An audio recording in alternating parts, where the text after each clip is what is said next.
All right, so the last problem on this form had you finding the 12th term of this sequence. So in order to do that, we've got to have an expression to find the nth term.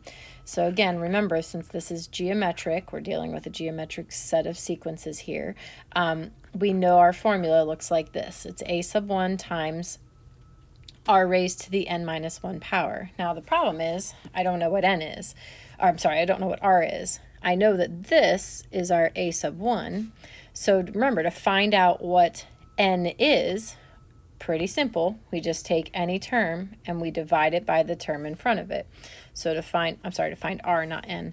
To find r, we're going to take 20 and divide it by 4, and we get 5. Now, guys, that would have also worked if you took 100 and divided it by 20. You're also going to get 5. Either way, your r value is 5.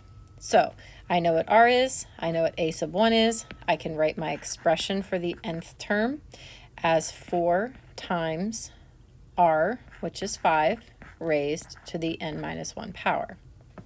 Now I need that in order to be able to find the 12th term.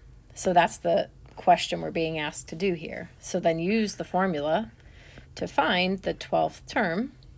So we'll do 5 to the 12 minus 1 power,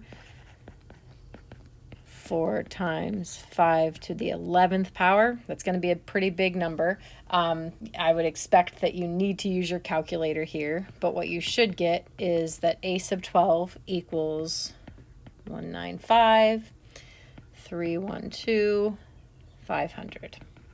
It's a really large number, and that's only the 12th term of that sequence. So imagine how quickly those numbers get to be out of control.